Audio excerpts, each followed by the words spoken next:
He was in the squad. Taylor will be an emergency with Mike Cook, and we're going to elevate Aidan Riley. Okay, so that's good news for Aidan. Really good news. He's come from a long way back. So at this stage, Aidan will be our travelling emergency. Towards the end of pre-season this year, he's sometimes it takes a while to use the phrase that the penny drops, about what's really required at this level, and it certainly Aidan took that on board.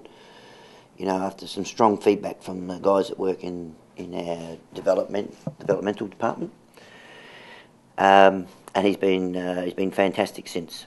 His body shape's changed. He's worked really hard in his fitness. All of a sudden he's playing strong SANFL league football, not reserves football. Now he's still got, and for our supporters here, he's still got an enormous amount of improvement. So now whether they get to see him on the weekend, hopefully not, because he's an emergency. We don't want to use our emergencies unless we really have to. But it'll be a good experience for him to travel and start to be exposed to competition in the state. So good news for him. Is it fair to assume that at 22 is going to be the start? Yeah. That must be a big grind. Well, I think it's the first time, Tom, this year that we've been able to do it. Normally we've had injuries. We didn't even have to get to form. It was just injuries in terms of the change of our side. Now we need to make a decision on who the sub was. Last week it was Brodie Smith. So we haven't decided that yet, but we'll do that in due course. So that's good. That's good for the team. That team basically responded to a certain extent from the Melbourne game. So it just made a bit of sense to us to keep it going. Neil, you said you were really impressed with Taylor Walker's response last week after the game. Is it just another one of those weeks that you want from him? No, I want a bit more, Tom. I mean, Taylor's attitude last week was exceptional. Going back, the way he went back to the SANFL and his body language and the way he fitted in with Nord.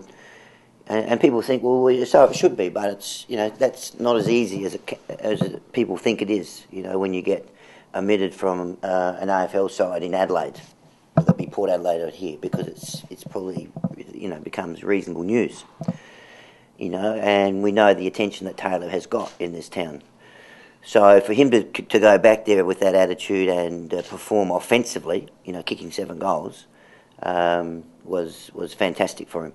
But we've had discussions with Taylor this week, and we did see some improvements in the areas that we spoke to him, which are really important for him to come back. I don't want Taylor to come back for 1 or 2 weeks, Tom, and then go through the same. We have a greater sense of responsibility and obligation to Taylor than that, and so he understands that. And I'll get to see him play this Friday night, which will be good. So I'll get to see him play live, and so hopefully we can continue to give him feedback on that area of his game, which is so important for us, and in AFL footy now.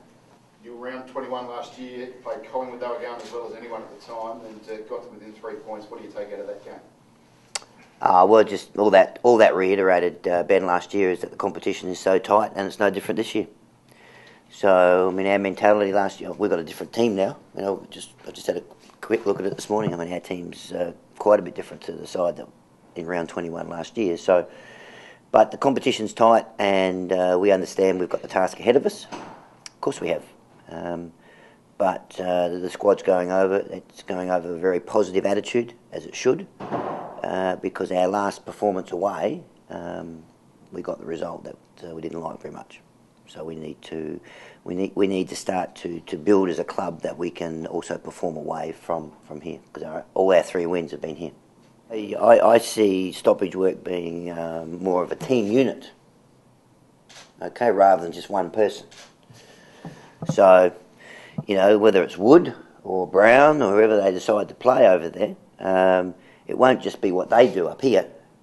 It'll be what happens on the ground as well. So it's never one person.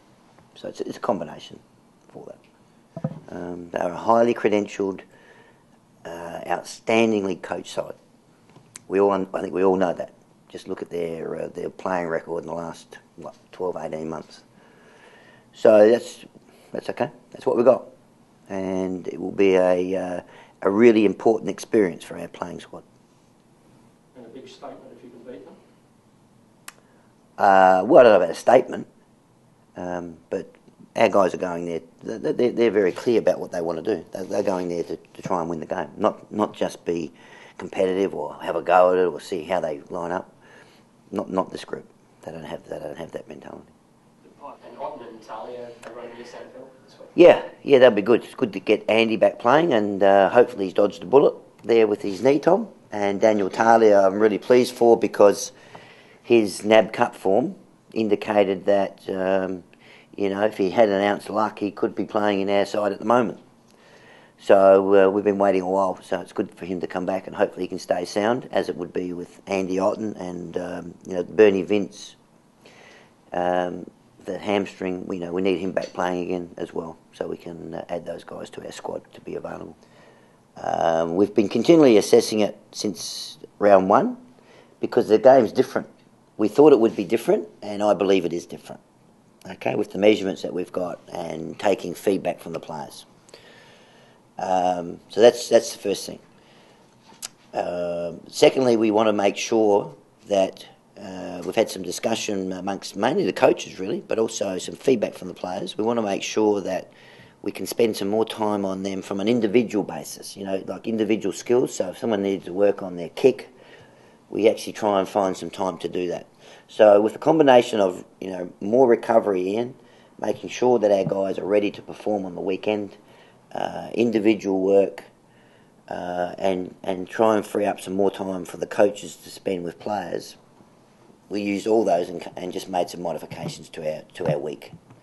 Now, that was driven by coaches, our training committee, which has got players on it, and the senior leadership group, who obviously get feedback from the playing group as well. So it's a combination of all three.